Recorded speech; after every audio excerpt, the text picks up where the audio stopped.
지난 주간에 KBS 무슨 아침 방송인데 잠깐 보다 보니까 어떤 과학자가 나와가지고 현미의 우수함에 대해서 막 설명을 하더라고요. 현미는 무슨 성분으로 이루어져 있는데 백미보다 건강에 훨씬 좋다 막 설명을 해요. 한참 설명을 한 다음에 MC가 물었어요. 박사님, 그럼 박사님도 현미 많이 드시겠네요? 했더니 이 박사가 뭐라면 안 먹습니다. 아니 박사님 왜 안 드세요? 그러니까 맛이 없어요. 내 입맛에는 안 맞아요. 그러는 거예요. 저도 그걸 보다 갑자기 빵 터졌는데, 그러니까 우리가 안다는 거하고 그렇게 행한다고 하는 것은 굉장히 다른 문제지요. 하루에 한 30분만 걷기 운동을 꾸준히 해도 우리의 건강에 굉장히 도움이 된다고 그러죠. 그걸 모르진 않는데 실제 그렇게 하루 30분 이상씩 걷기 운동을 꾸준히 하는 사람은 또 많지가 않습니다. 그러니까 알아도 행하는 것이 쉽지가 않아요. 그러니까 오늘도 성령 강림절로 우리가 이렇게 함께 모여 예배하는데 성령에 대해서 알 수는 있습니다. 그래도 교회를 2, 3년 이상 다녔다 그러면 어느 정도는 알 수는 있는데 이게 아는 것하고 성령의 충만함을 받고 성령을 따라 사는 거하고는 좀 달라요. 바라기는 우리 모든 대관 가족들은 성령의 인도하심을 따라 순종하면서 살아가시기를 간절히 바랍니다. 교회의 시작이 오늘입니다. 그러니까 성령 강림절이 교회의 시작이에요. 우리가 아는 것처럼 예수님이 승천하시면서 약속한 것을 기다려라. 그래서 예루살렘에 120명의 성도들이 모여가지고 마가라는 사람의 다락방에 모였죠. 지난번에 성지순례 가보니까 꼭 그와 같진 않지만 그 마가의 다락방으로 추정되는 곳의 공간이 우리 예배당이 한 절반쯤 됩니다. 예배당이 한 절반쯤 되는 다락방인데 거기 120명의 성도가 모여가지고 주님이 약속하신 그 성령을 사모하며 기도했더니 성령께서 임하신 것이죠. 그날 그 자리가 바로 교회의 시작이에요. 그때 어떤 일들이 벌어졌습니까? 사도행전 2장 1절 이하에 보면 이 청각적인 효과가 나타났죠. 급하고 강한 바람 같은 소리. 우리가 예를 들어서 장마철 같은데 태풍 막 불 때 그런 소리입니다. 급하고 강한 바람 같은 소리가 귀에 실제 들려진 거예요. 또 시각적인 효과가 나타났죠. 불의 혀처럼 갈라지는 것들이 각 사람 위에 임하는 것을 본 거예요. 120명의 성도들이 보니까 마치 여름날 해변가에서 모닥불 피우면 불길이 막 솟아 올라가잖아요. 그게 불의 혀 같은 모양인데 그런 모습들이 임하는 것이 눈으로 보여졌다. 또 각 사람들이 다른 언어로 말하기를 시작했다는 거죠. 혀가 달라진 거예요. 언어의 변화가 찾아오는 것이죠. 이것들은 우리의 오감으로 경험하는 것들입니다. 이것은 순식간에 일어나는 것입니다. 그래서 성령의 임재는 순식간에 일어나요. 그때 나타나는 이러한 오감으로 경험하는 현상들을 우리가 그래서 성령의 은사라 표현합니다. 은사. 이것은 개인의 인격 상태하고는 아무 관계가 없습니다. 오늘 처음 교회 나온 사람에게도 임할 수 있고요. 어제까지는 깡패 같은 삶을 살았던 사람에게도 임할 수 있는 것이죠.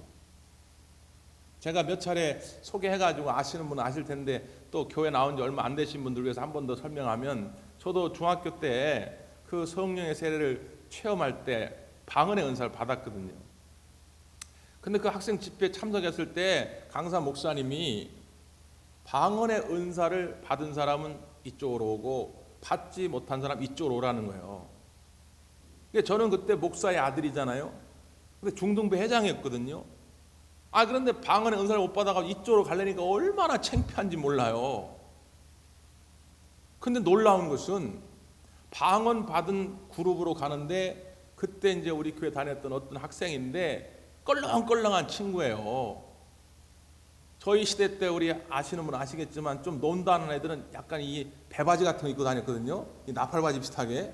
지금 생각하면 엄청 촌스러운 건데 그걸 왜 이렇게 입은지 모르겠는데 좀 논다 하면 그런 바지인데 그런 바지 입고선 껌 띡띡 씹으면서 교회 올 때도 그런 애가 이쪽으로 가는 거예요. 그걸 보면서 얼마나 자존심이 상하는지. 거기까지는 좋은데 그 강사님이 자 이제부터 방언의 은사를 받은 친구들이 그렇지 못한 친구들을 찾아가서 손 붙잡고 기도해 주기 바랍니다. 근데 이쪽에 있는 친구들 가운데 공부도 잘하고 성품도 좋고 제가 속으로 볼 때 괜찮게 여기던 애들도 많았는데 걔네들은 딴 애한테 가고 그 껄렁껄렁한 애가 나한테 이렇게 오는 거예요. 이렇게 얼마나 끄름직한지 몰라요. 해필 말이요, 해필. 근데 그 아이가 와가지고 내 손을 붙잡고 방언으로 막 기도하기를 시작하는데 저도 간절히 산모하는 마음으로 기도할 때 그때 성령께서 저한테 임하시고 제 혀를 움직여가지고 방언의 은사를 얻게 하셨어요. 그러니까 이게 방언의 은사는 순식간에 일어납니다. 혹시라도 신앙생활 하다가 그 은사의 문제 때문에 다른 사람과 비교해가지고 교만에 빠지거나 혹은 열등의식에 빠질 필요가 없어요. 은사는 하나님이 하시는 일이고 성령께서 하시는 일이기 때문에 은사는 받은 대로 감사하며 주를 위해서 봉사하는 것이지 은사를 가지고 다른 사람과 비교하시면 안 됩니다. 자, 또 하나. 근데 성령의 역사는 여기서 끝이 나지 아니하고 갈라디아서 5장에 보니까 이런 말씀이 있어요. 너희는 성령을 따라 행하라. 그리하면 육체의 욕심을 이루지 아니하리라. 성령을 따라 행하라. 이건 성령이 임했다, 성령의 은사가 임했다고 좀 다르지요. 성령을 따라 행하라는 거예요. 그러면 육체의 소욕을 이루지 아니하리라. 그러니까 무슨 말이냐? 성령이 임하긴 임했어요. 그래서 막 방언의 은사도 임했어요. 어떤 분들은 기도하던 가운데 성령 임하면 불길이 임하는 것도 봤다고 그래요. 그 사람마다 체험이 다르니까 절대적일 수는 없지만 하나님이 역사하시는 것은 우리가 다 설명할 수가 없어요. 급하고 강한 바람 같은 소리도 들었다는 사람도 있어요. 그런데 문제는 뭐냐면 거기서 끝나는 게 아니라 성령을 따라 행하라는 거예요. 그러니까 내 안에 성령을 따라 행하고자 하는 마음과 육체의 소욕을 따라 행하고자 하는 마음이 갈등하고 있다는 거예요. 당연히 성령을 따라 행하고자 하는 마음에 내 마음을 맡기면 우리는 하나님이 기뻐하시는 삶을 살게 되지요. 근데 반대로 육체의 소욕을 따라 살게 되면 하나님께 영광 돌리는 삶을 살 수가 없게 되는 것이죠. 이걸 그래서 조금 더 사도 바울은 알기 쉽게 설명하기 위해서 그 5장 22절 이후에 소위 말하는 성령의 열매를 소개하는 것입니다. 우리 대광교회 성도님들은 수준이 이제 높아가지고 성령의 9가지 열매 정도는 이제 술술술 나오는 거 아니겠어요? 성령의 열매는 이러하니 첫째, 둘째, 셋째, 넷째, 다섯 번째, 여섯 번째, 일곱 번째, 여덟 번째, 아홉 번째. 전 세계적으로 성령의 9가지 열매를 술술 외우는 교회는 우리 대광교회밖에 없습니다. 실제로 딴 교회 가서 한번 해보세요. 이렇게 찾아보지도 않고 술술 나오는 교회는 우리밖에 없어요. 이 모든 것을 금지할 법이 없느니라. 이렇게 끝이 나지. 이 모든 것을 금지할 법이 없다고 하는 최고 상위의 법이라는 거예요. 우리나라로 맞으면 헌법이라는 거죠. 밑에 민법, 상법, 형사소송법 다 있지만 이것들이 헌법 위로 넘어갈 수 없는 것처럼 이 성령의 9가지 열매를 넘어서는 법은 없다는 거예요. 다른 어떤 이유와 목적 때문에 교회를 부흥시키기 위해서 지금 상황은 어쩔 수가 없으니까 여러 가지 핑계를 대도 이 성령의 9가지 열매를 거스르면 안 된다는 거예요. 이게 중요하다. 이게. 그 중에 사랑의 열매는 우리가 지난 한 2달 동안 제가 계속 말씀드렸죠. 우리가 하나님의 사랑을 경험하고 그 경험한 사랑을 가지고 내 이웃을 내 몸과 같이 사랑하자. 그래야 이 코로나 위기 난국을 우리가 극복해 갈 수 있다. 이건 계속 말씀을 드렸기 때문에 오늘은 두 번째 이야기를 하고자 합니다. 성령 임할 때 성령의 은사가 임한다면 성령의 열매는 다른 표현으로 하면 성령의 인도하심, 성령의 충만함입니다. 이거는 단숨에 이루어지는 게 아닙니다. 하루아침에 나타나는 게 아니에요. 이건 어떤 사람에게 1년이 걸릴 수도 있고 10년이 걸릴 수도 있고 하여튼 죽을 때까지 주님 오시는 그날까지 성령 열매를 맺어가야 하는 것입니다. 그 두 번째 열매가 뭐냐? 기쁨의 열매, 희락의 열매입니다. 이건 가만히 앉아있는다고 그냥 저절로 되어지는 것이 아니라 오늘 그 성령의 인도하심에 내 생각과 내 말과 내 행동, 전인격적인 모든 걸 자꾸 맡게 됩니다. 매일매일 육체의 소욕을 따라 살도록 사탄은 우리를 끌고 가거든요. 기쁨이 아니라 슬픔의 세계로, 불안의 세계로, 염려의 세계로 계속 끌고 가는데 그걸 다 떨쳐버리고 우린 성령의 인도하심을 따라 기쁨의 열매를 맺어야 하는 것입니다. 오늘 여러분의 삶이 기쁨으로 충만해지기를 축복합니다. 그럼 어떻게 해야 되느냐? 그게 이제 우리가 읽었던 본문의 말씀 가운데 나옵니다. 자, 오늘 본문 4절인데요. 4절 한번 읽어보죠. 시작.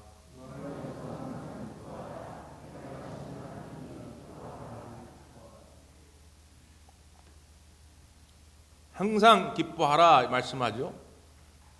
빌립보서는 별명이 기쁨의 서신입니다. 빌립보서 읽다 보면 기뻐하라는 말이 수차례 반복되는데요. 그때 늘 강조되는 전제 조건이 있어요. 그게 뭐라고요? 주 안에서. 주 안에서. 쉽게 말하면 뭡니까? 예수님 때문에 항상 기뻐하라는 거예요. 이 앞에 거를 빼면 항상 기뻐하기가 어렵죠. 아니 당장 예배 마치고 이제 집에 여러분 돌아가실 때 교회 앞에 딱 나오는데 그냥 깜빡이도 안 끼고 옆에서 그냥 차가 확 끼어들면 이런 A, B, C 그냥 이게 나오는 거 알파벳이 저절로 나오잖아요. 어? 우리가 어떻게 항상 기뻐합니까? 이 목사도 물론 마찬가지예요. 그런데 전제가 있어요. 예수님 때문에. 그러니까 우리가 항상 기뻐하지 못하는 그런 삶을 살게 된 이유가 뭐냐면 기쁨의 근원이 예수님께 있는 게 아니라 나한테 있기 때문에 나한테. 내 기분 따라 기뻐했던 거예요. 내 감정 따라 기뻐했던 거예요. 여러분 이거는 예수님 안 믿어도 가능한 거 아닙니까? 성령의 충만함을 받지 않은 사람들도 가능한 거 아니에요? 내 기분 따라 기뻐하고 기분 따라 슬퍼하는 건 누가 못하겠어요? 근데 우리는 성령의 충만함을 받은 사람이란 말이죠. 성령의 인도하심을 따라 사는 사람들이란 말이죠. 그러면 예수님 때문에 기뻐하는 거예요. 예수님, 나를 죄에서 구원하신 그 예수님 때문에, 하나님의 자녀가 되게 하신 그 예수님 때문에. 옛날에는 사탄의 노예로 살아가지고 나도 모르는 사이에 사탄이 좋아하는 대로 생각하고 사탄이 좋아하는 대로 말하고 행동했던 나였지만 이제는 하나님의 자녀가 되어서 하나님의 돌보심을 받고 살아가는 그 기쁨, 하나님의 일꾼으로 삼아주신 그 기쁨. 요즘 코로나 때문에 전 세계적으로 해고가 속출하고 있다는데 내가 직장에서 쓸모가 없어서 버림받는다는 것만큼 슬픔이 어디 있겠어요? 마찬가지입니다. 우리의 인생이 쓸모 없어서 버림받는다는 건 참 안타까운 일인데 하나님이 나를 사용하셔서 교회의 직분자로 세우시고 사역자로 세우시고 하나님의 일꾼 되게 하셨다고 하는 그 기쁨, 예수님 때문에 얻게 되는 이런 기쁨 때문에 항상 기뻐할 수 있다는 거예요. 사랑하는 성도 여러분, 그 예수님이 주시는 진짜 기쁨이 여러분 가운데 함께 하기를 바랍니다. 여러분 다 아멘 하셨으니까 이제 그 다음 말씀에도 분명하게 아멘 하실 수 있어야 돼요. 뭐라고요? 우리는 내 개인의 기분이나 감정으로 기뻐하자는 게 아니라 어떤 상황이나 조건으로 기뻐하자는 게 아니라 누구 때문에 기뻐하자고요? 예수님 때문에. 아시기는 너무 잘 아시는 거죠. 자, 그 다음 말씀은 이렇게 이어져요. 5절 한번 보세요. 5절 시작.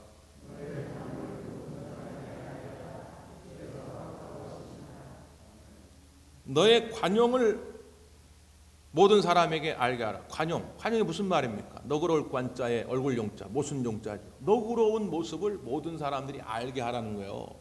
사도 바울이 이런 말씀을 빌립보 교회에 권면한다고 하는 것은 빌립보 교회에 지금 이 관용 때문에 문제가 생겼다는 거예요, 안 생겼다는 거예요? 이 관용에 얽힌 문제가 있다는 거예요, 없다는 거예요? 있다는 거죠.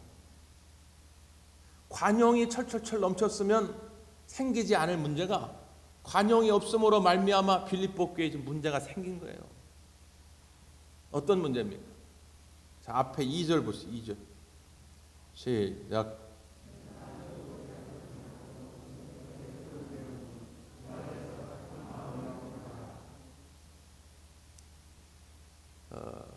여러분 이제 문제를 하나 내볼 테니 맞춰보세요.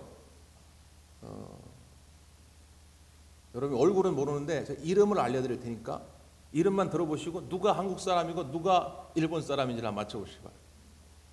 한 사람은요 김철수, 또 한 사람은요 나카무라. 누가 한국 사람입니까? 어떻게 잘하신데 보지도 않고. 일본 사람은요? 그렇죠. 우리 그냥 이름만 들면 딱 알죠. 자, 그러면 좀 더 고차원적인 문제를 하나 낼게요. 두 사람을 소개할 텐데 이름을 들어보시고 누가 시브리 사람이고 누가 헬라 사람인지를 맞춰보십시오. 유오디아, 순두계. 자, 누가 시브리 사람입니까? 네, 우리 잘 느낌이 잘 안 오죠? 근데 이 당시의 사람들, 이 빌립보서가 쓰여진 당시 사람들은 금방 알아요. 왜냐? 유오디아는 히브리식 이름입니다. 순두개는 순두부찌개가 아니고 순두개. 순두개는 헬라식 이름입니다. 상식적으로 빌립보 교회의 설립자가 누구죠? 왜 또 갑자기 힌트는 여자입니다. 여자. 빌립보 교회 설립한 여자. 루디아를 이렇게 어렵게 맞추시면 루디아. 그러니까 이 빌립보 교회는 처음부터 여성 리더십이 굉장히 강했던 교회예요. 그러니까 유오디아와 순두개도 여성 리더들입니다.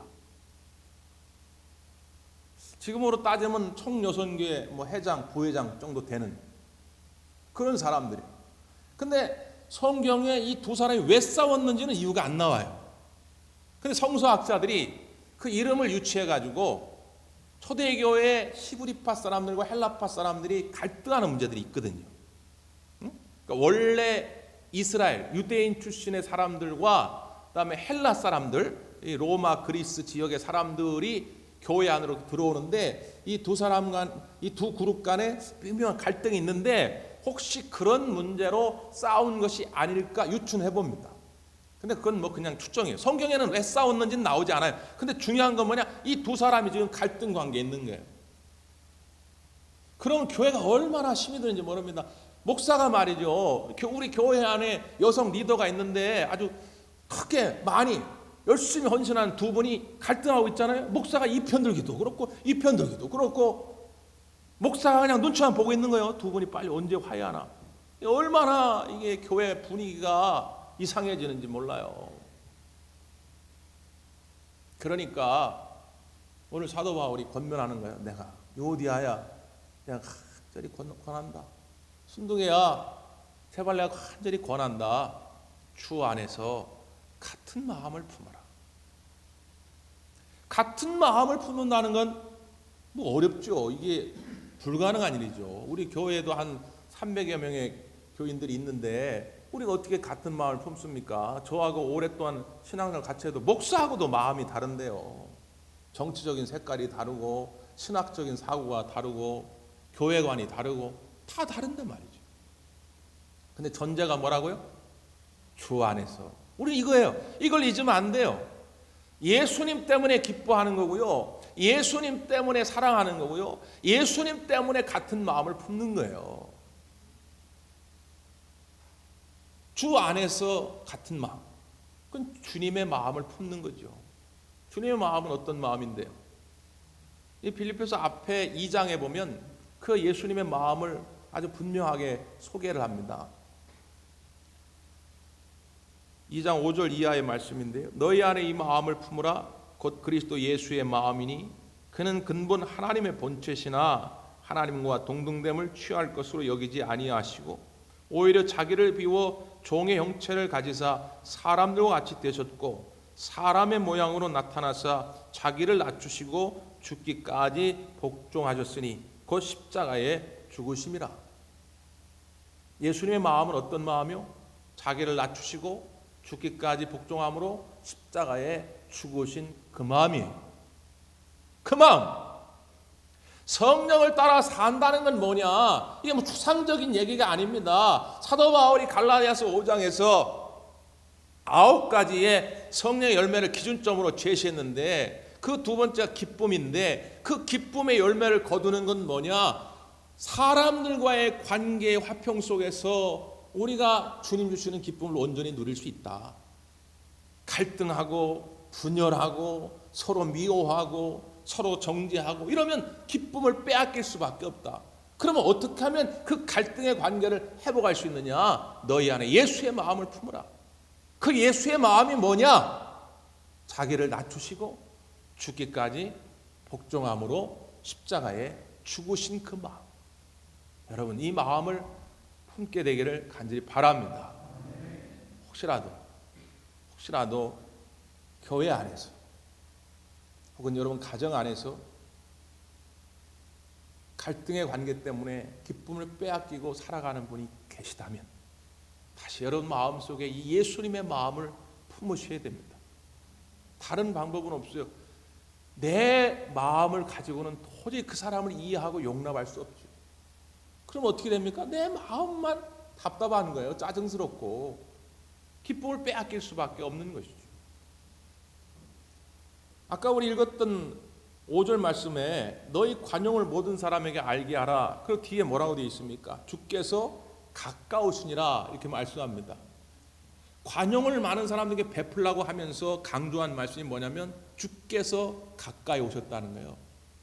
주님의 때가, 종말의 때가, 심판의 때가 가까이 오고 있다는 거예요. 이걸 강조한 이유가 뭡니까? 지금은 내가 저 사람에게 낮춰진다, 내가 저 사람 앞에 죽어진다는 게 억울한 거예요. 나는 별로 잘못한 게 없는데. 근데 걱정하지 마라. 지금 주님의 심판의 때 가까이 온다. 그분은 공의로우시고 공평하신 분이다. 그분이 그러면 정확하게 그걸 판단하실 거다. 지금 네가 죽어진다는 게 억울하다고 한다면 주님이 정확하게 그걸 판단하시고 평가해 주실 것이다. 알아주실 것이다. 그러니까 그건 주님께 맡기고 너는 그냥 그 사람 앞에서 낮춰지고 죽어지고 용서해 주라는 거예요. 그래야 네 마음에 기쁨이 있다는 거예요. 주님은 그걸 원하신다 그 말씀입니다. 여전히 내 생각과 잣대를 가지고 그 사람과의 갈등의 관계를 유지하면 우리는 성령의 열매를 맺을 수가 없죠. 오늘 성령 앞에 여러분 마음을 맡기시기를 바랍니다. 그래야 기쁨이 샘솟을 수 있다. 자, 또 하나 그 다음 6절의 말씀입니다. 6절 시작.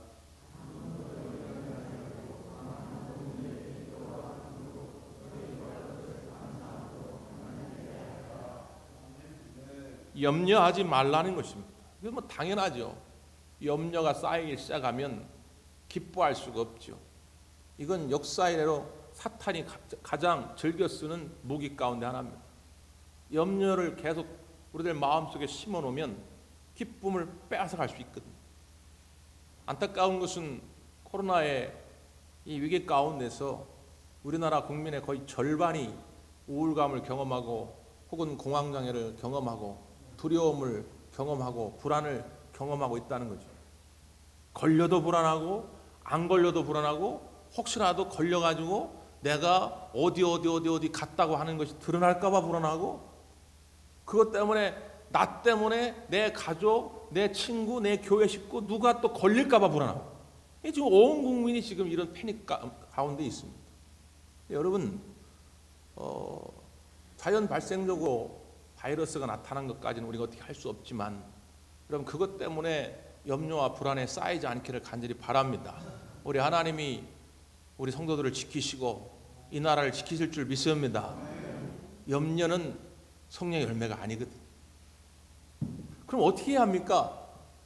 그 다음에 해답을 제시하잖아요. 모든 일에 기도와 간구로 너희 구할 것을 감사함으로 하나님께 아뢰라. 특별히 세 가지를 강조하죠. 기도, 간구, 감사함으로 아뢰라. 다 비슷비슷한 얘기 같은데 헬라어 원문 성경에 보면 간구라고 하는 말은 데세이 이런 단어를 씁니다. 데세이는 그냥 우리가 아는 간구예요. 간절한 구함. 119 전화해가지고 아이고 지금 교통사고 났어요. 좀 도와주세요 하는 게 데세이 간구입니다. 근데 앞에 기도라고 하는 말은 푸시케라는 단어를 쓰는데 이 말은 무슨 뜻이냐? 하나님을 보다 그런 뜻이에요. 그러니까 기도라는 말의 원뜻이 뭐냐? 하나님을 보는 것이다. 염려와 불안이 쌓일 때마다 어떻게 해야 기쁨을 회복할 수 있다고요? 하나님을 보는 것입니다. 하나님을 찾는 것입니다. 여러분도 좋아하고 저도 참 좋아하는 복음 찬송 가운데 괴로울 때 주님의 얼굴을 보라. 평화의 주님 바라보아라. 세상에서 시달린 친구들아 위로의 주님 바라보아라. 눈을 들어 주를 보라. 내 모든 염려 주께 맡겨라.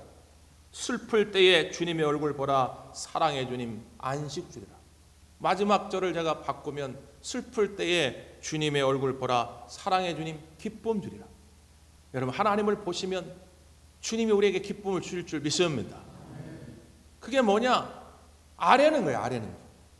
근데 어떻게 아뢰느냐? 감사함으로 아뢰라는 겁니다. 감사함으로. 아니 지금 문제가 있어요? 나를 염려하게 하는 문제가 있어요? 내 기쁨을 빼앗아 하는 문제가 있어요?